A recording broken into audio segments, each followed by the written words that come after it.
Welcome back to the FITSNews studio for your week in review. As always, a very busy week here at FITSNews. A lot to cover. Let's dive right in. We're going to talk about the Carolina Panthers.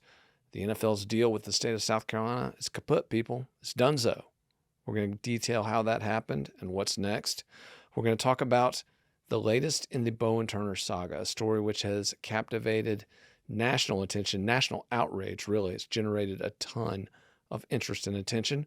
We're going to look into the status of the various congressional races in South Carolina, including some developments in the 6th congressional district, which is a race we don't really talk about that often. And last but not least, Dylan Nolan and I are going to sit down and talk critical race theory. Stay tuned for all that on your Week in Review. So we're going to start this week with the Carolina Panthers, the National Football League franchise that for the last 4 years has failed to make the playoffs, which has posted a 15-33 record over the last 3 seasons, and which is heading into its 3rd year under head coach Matt Rule, without much in the way of optimism as for a successful season. So, basically a franchise in decline. But the Panthers entered into an agreement with the state of South Carolina back in 2019 to build their new practice facility and their corporate headquarters in Rock Hill, South Carolina, just south of Charlotte on Interstate 77. So this is a big deal. It's essentially a $250 million investment by state taxpayers, whether at the state level or the local level, including $70 million for an interchange and roughly $140 million in income tax incentives and related job development credits. So you've got a huge pile of cash coming from the state of South Carolina to the Panthers. Now, the Panthers pulled the plug on this deal. And everyone's asking why, what's going on? No one can seem to make sense of it. Well, we did a story a few weeks ago in which a sitting state senator, Wes Clyburn, went on the record with us and talked about how the Panthers weren't acting rationally, how their owner, David Tepper, was not a rational actor, in other words. And we've done a little digging into this, and we found some disconnects in this deal between Tepper and some of the folks on the ground who have been pushing this deal and trying to negotiate this deal. And in fact, one of these people, after Tepper basically pulls the plug on the deal, goes to a local Rotary Club and says, oh, that was just an olive branch. That's just a way to start negotiations, which I would say that's evidence of a lack of rationality, people. To pull the plug on a deal and then say that's just an olive branch. I don't really understand that. But here's the thing: whether this was a good deal or a bad deal, right? Whether this was going to make the state money or be a waste of money, it's still an unfair government intervention in the marketplace. And as I always say, even if a deal ends up being a quote winner, they're still a loser. And I'm talking about the taxpayers who have to shell out up front to pay for the deal.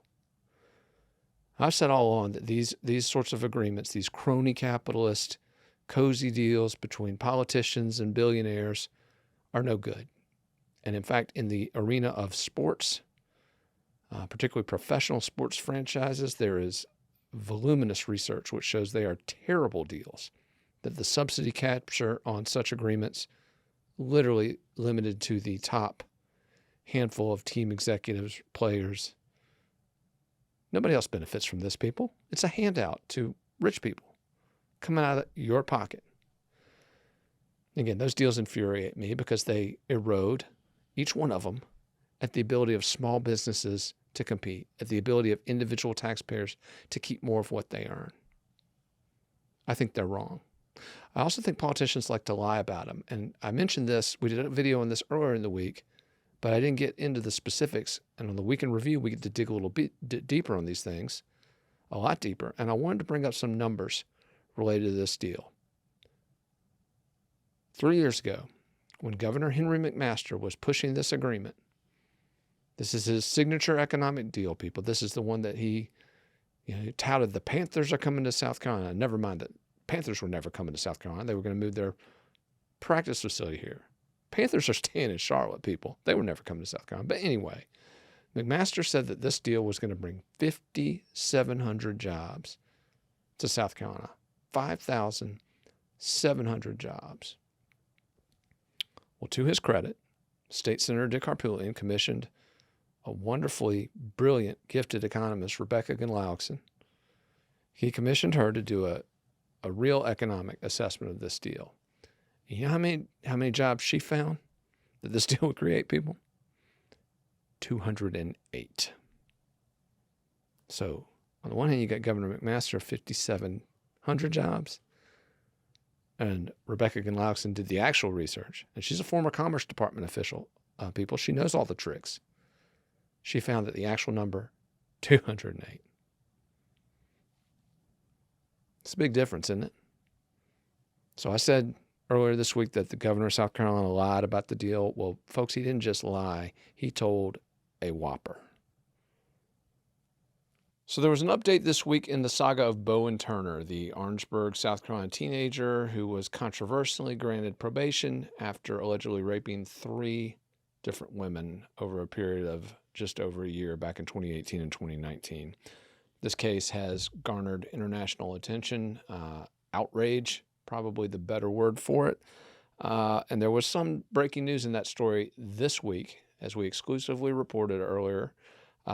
The victim's advocate in that case, Sarah Ford, has filed a motion to the South Carolina Court of Appeals seeking a review of the sentencing hearing.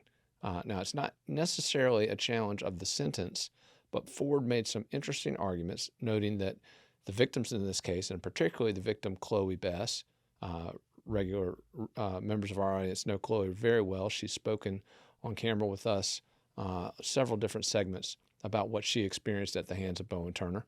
But in that case, what Ford is arguing is essentially that Chloe Bess's rights as a victim in South Carolina, constitutionally protected rights, there's actually a constitutional Bill of Rights in South Carolina, people, that those rights were thrown out the window to give Bowen Turner a plea deal.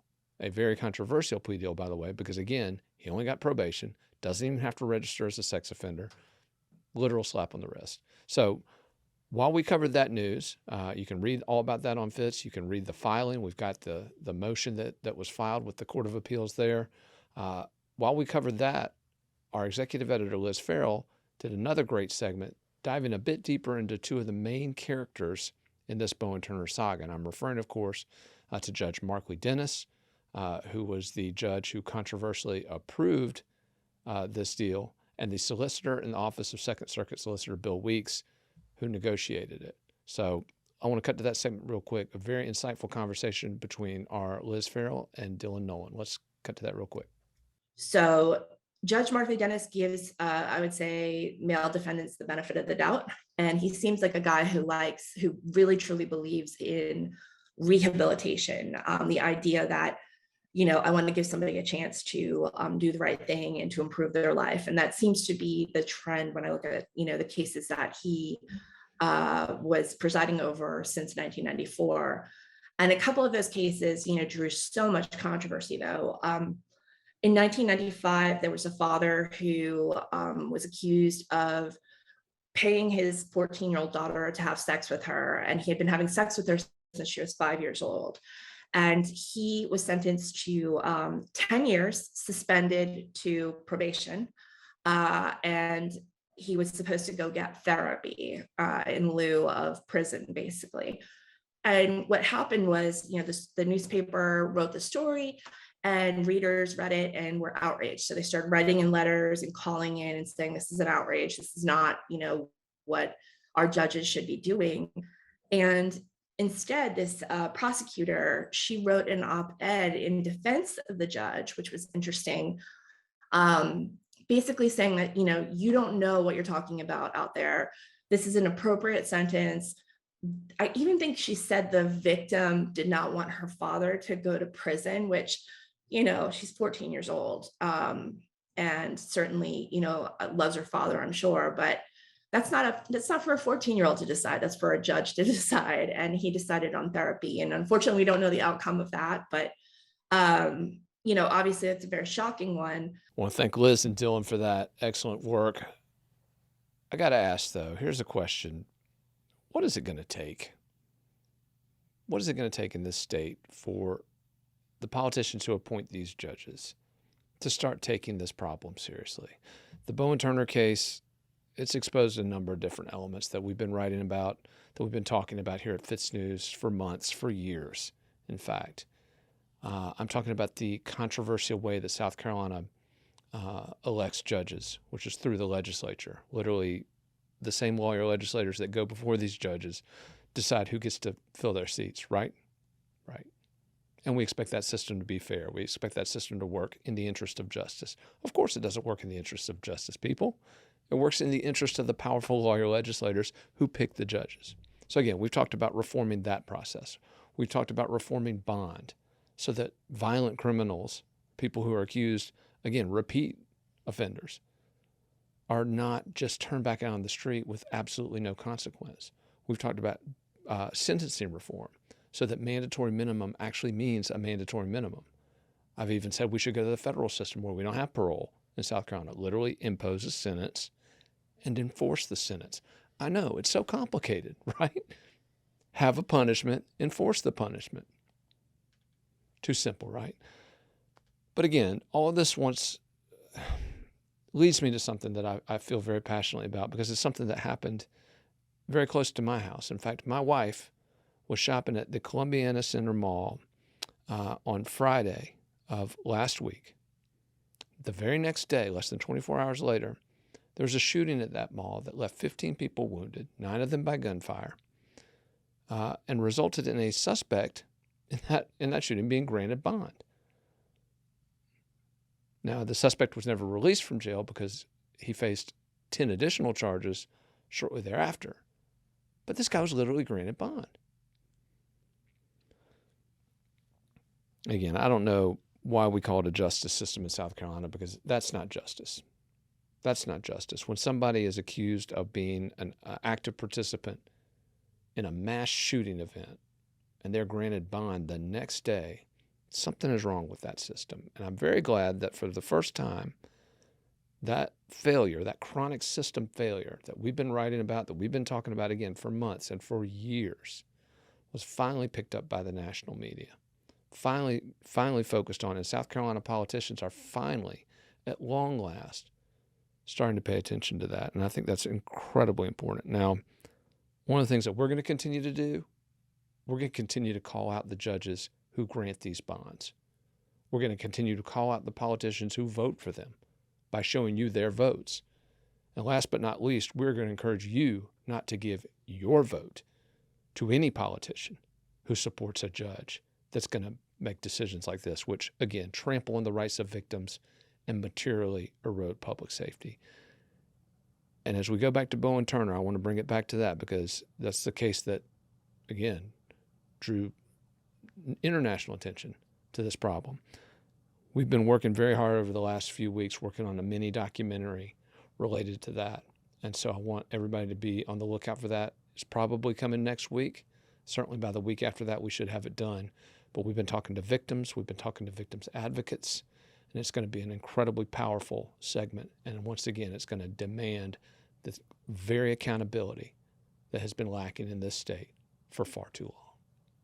So there was a lot of news coming out of the United States Congress this week, the South Carolina delegation in particular. And there was, in fact, a new video starring Nancy Mace, the incumbent in the 1st Congressional District. No, not that video. That gets me every time. Every time.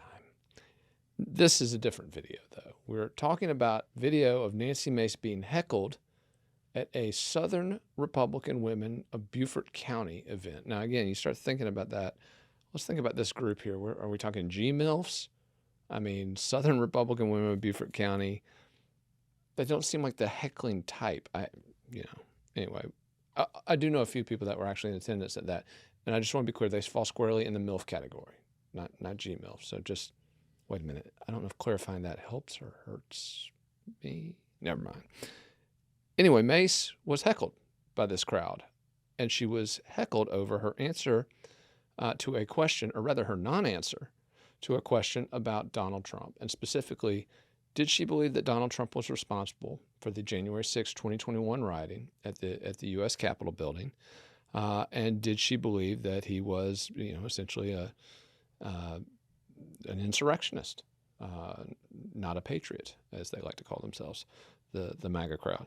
So this was an interesting exchange, and Mace basically declined to answer the question and instead pivoted to her experiences on the fateful morning of January 6, 2021. And again, I've never called out Mace or Tom Rice, who actually voted to impeach Trump in the aftermath of those riots. Mace did not vote to impeach him. She criticized him very harshly, didn't vote to impeach him, though. But I've never gone after either one of them for that because I wasn't there. Okay, I don't have that experience. That was their situation that they were in. It was, they reacted to it, I guess, as they felt they should. I don't think I would have voted the way that Tom Rice voted, and I don't think I would have said what Nancy Mace said, but Mace asked these people to listen to her perspective, and I can certainly understand her perspective. Now, those attending this event, these Southern Beaufort Republican women, they did not understand her perspective. And in fact, let's cut to that clip real quick and see how they responded. Okay, I just want to ask you something very quickly. Do you feel that Donald Trump was responsible for January 6th? Do you see him as an insurrectionist? And should all these people that are still in jail be there? Okay, so as a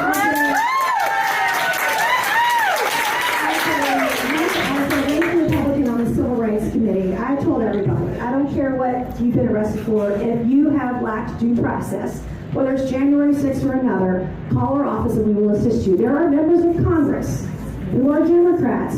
If you are arrested for January 6th, they will turn you away and they will not help you, okay? And so it's really important that we understand that that part of it, number one. Number two, I've been working on civil rights issues for a long, long time, both as a state lawmaker and as a member of Congress. So I don't care who you are or what's happened, call our office and we'll help you. To date, we've not had anybody in the district have their due process rights for the January 6th event that happened. And I don't expect you all of you to agree with me on my comments, okay? But I was there that day.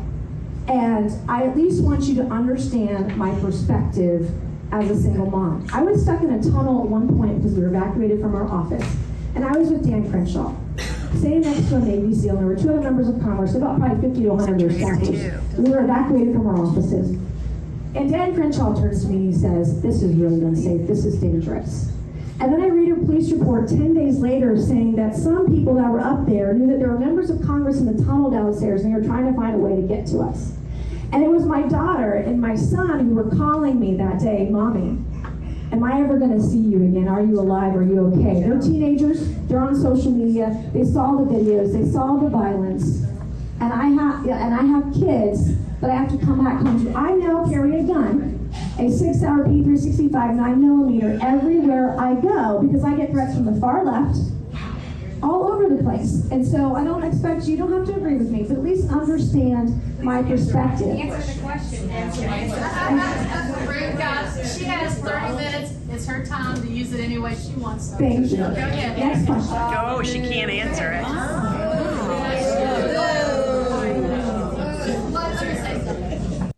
So I don't know, do we call that a smattering? Does that rise to the level of a smattering? That's what Mace's backers claimed. It was just a smattering of booze, But I love the part where the lady stands up and chides her fellow G-MILFs over their harsh criticism of Mace. But anyway, this is going to be a race that obviously we've been following it for weeks. Exclusively posted that video earlier this week, but this is a race between Mace and Trump's candidate of choice, Katie Arrington, that this news outlet has been covering from the very beginning. And once again, the bigger race is the proxies. These candidates are essentially pawns in the game, the bigger game for control of the Republican Party ahead of the 2024 presidential election. And this race and the race up in the 7th Congressional District, where Trump has endorsed House Majority Leader Russell Fry against incumbent Tom Rice. These races are going to be pivotal tests of Trump's clout in the early vote in Palmetto State. So count on us to keep you posted on the very latest developments in both of those races. All right, so Mace wasn't the only member of the South Carolina congressional delegation who was in the news this week. Congressman Jim Clyburn, the majority whip, one of the most powerful men in Washington, D.C., was the focus of an exclusive report by Fox News, their digital desk.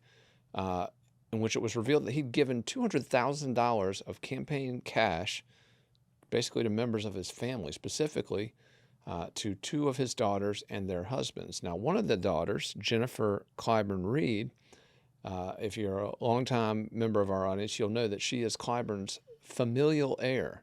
Apparently, the 6th Congressional District is a little bit like North Korea in terms of how it operates, and Clyburn has designated his daughter to be his familial heir, following him in the U.S. Congress. So will that happen? Will this scandal impact his electoral chances? Of course not, because again, this district was drawn in 1993 as a majority-minority district, and Clyburn has been redrawing the lines every 10 years since then to make sure it stays that way and to make sure he retains his hold on power, which, again, a very influential position in Washington, D.C. Not only is he one of the ranking members of the United States House of Representatives, but Clyburn also, if you'll remember, was integral in U.S. President Joe Biden's come-from-behind, first-in-the-South victory, literally resurrected his campaign back in 2020 and delivered the Democratic nomination and thus the White House to Joe Biden. So Jim Clyburn, big-time mover and shaker, but doling out some big bucks to his own family from his campaign funds. Do I get particularly exercised about campaign finance scandals like this? Not really. The accountability here is really to the donors to Clyburn's campaign. Now, speaking of those donors, though, I would like to point out that one of those donors is Columbia, South Carolina Mayor Steve Benjamin, who is working overtime to get his wife, DeAndrea Benjamin, a seat on the U.S. Fourth Circuit Court of Appeals. And Benjamin is relying on Clyburn to get that done for him, which is a dubious proposition given that Clyburn's top choice for the Supreme Court was actually rejected by Biden. He chose to go another route. So will Clyburn have more success in the Fourth Circuit race? We'll have to see. But it was interesting to see how he's spending that campaign money, keeping it all in the family. More on that and more on all the congressional developments. Keep it tuned to FITSNews, your source for South Carolina politics. All right, so earlier this month, I did a big story on critical race theory and how it's being implemented in South Carolina's government-run schools. That story sparked quite a response from parents, from local leaders, and from state leaders who were either upset with the CRT or upset with my coverage of it. Now, at the time that story ran, I told everybody who dialed in, who offered feedback, that our Director of Special Projects, Dylan Nolan, was preparing a much more extensive look at CRT, a historical look, not only on the issue, but how it involves South Carolina history and the history of our country. Dylan published that story this week, and it's one of the best things that has ever run on FITSNews. I'm so proud to publish it. And Dylan's here with us in the studio today to talk about that story and tell us a little bit about what went into it. Dylan, give us the CRT update. Well, first of all, thank you for gassing me up, Will. Now I guess I'm going to have a FITSNews-sized ego, appropriate for working at this place. Look at this guy. But I really did take a long time. I mean, I've been writing this piece since December because that's when I got my FOIA requests in from the initial story. And the initial story started a really interesting dialogue with me with some people on Twitter, and I thought about what they said, and I thought about how I would respond to what they said. And so I did a lot of research. I dug into South Carolina's past, some really important moments in the civil rights movement in South Carolina, and I made sure to incorporate those in my story. So if you're somebody who might hear about a critical race theory story coming from, a smarmy 22-year-old white recent college graduate and think that he's an idiot, well, you're right that I'm an idiot, but this story is well-researched, and I would encourage you to read it. I did put a lot of thought into it, and I love to hear what other people have to say. As you know, we have the open microphone policy. I'm really proud to work at a place that values, creating a public discussion about important topics. So if people disagree, give the piece a read and then submit a well-thought-out response. But I will tell you that this is an important issue. We were just covering the superintendent of education debate, and critical race theory even came up during the opening prayer. I mean, that's how into this issue that people are. Absolutely. It's a huge issue, and not only the opening prayer, it dominated the first segment of discussion at that debate, didn't it? It did, yeah. And it came up again. So it's one of these issues that is not going anywhere, and I dove in, tried to give it an extensive treatment, and I would encourage you to check it out. That's right. Dylan Nolan's piece on CRT, published this week on FITSNews. I told everybody who responded to mine that his was better, and he threw that. I threw that gauntlet down. Dylan picked it up, but we both have to bow to the superior Buddha nature of another writer who's been featured on our site, and I'm talking about Prelo Alexander. People, if you have not read Prelo Alexander's 2 latest columns on FITSNews, one of them is a response to COVID, living in post-COVID America. The other is more of a broader piece on just the state of America and what sort of legacy are we going to leave to future generations. They are 2 of the most thought-provoking pieces I've ever read, let alone published. Just a total privilege to publish Prelo's works. Dylan. Yeah, I mean, he's an author. He has his own publisher. I'm not really sure why he gives us all of this great material for free. It feels like we should be paying him. I don't really want to say that, though, because maybe that will put the idea in his head. But the guy publishes the best things that go on FITSNews. He does. I mean, there's no doubt. I mean, his writing is superior. It's absolutely unbelievable. And I think it is in his head, though, because we were trading some messages recently, and I was complimenting him. He said he appreciated the compliments, but that, compliments didn't pay the bills. Well, I guess that wasn't exactly well he said it, but Prelo's got a way with words. But I'm telling you, folks, Prelo Alexander's columns on FITSNews are something to read, just like Dylan's piece on CRT. And as Dylan said, folks, it's a marketplace. It's not just what we think. It's not just the views of the guest writers we publish. We want to hear your views and publish your take on these issues. So if you've got an intelligent take on any issue of significance facing our state, our country, our world, or your community, send it to us. We would love to publish it. And again, that's the commitment to the marketplace of ideas you're always going to find at FITSNews. And if they have an unintelligent take, they can send it to us on Twitter. That's correct. Where all the dumb ideas go, right? Although I don't know, Elon Musk making the move. Could see some change to the tweets, Dylan. Maybe we'll be back. Will is fiending. He's jonesing. He's shaking. He's hoping that it's Elon not just makes the the cold bid. brew. It's not just the cold brew. It's not just my mellifluous cold brew. Yes. All right. For all that, keep it on Fits, where the marketplace of ideas is always open and our microphone is always on. So that's a wrap for this week's edition. As you may have noticed, we did not get into the Murdaugh murders, crime and corruption saga. There, truth be told, wasn't a lot happening on that front this week. Once again, we were expecting indictments, financial indictments related to this case, perhaps even a new co-defendant in some of the financial schemes that Alec Murdaugh and his network apparently were involved in. That did not happen, however, so we are waiting. Maybe it'll be next week we'll get some indictments on the Murdaugh murders, crime and corruption saga. But for the latest news on that story, which was broken exclusively by Fitz and which our news outlet has driven for months, focusing on all the latest developments there, keep it tuned to Fitz News. And also, if you haven't checked it out yet, check out the Murdaugh Murders podcast. Mandy Matney, our news director, does an amazing job with that format, so check it out if you haven't seen it. Till next time, we'll see you.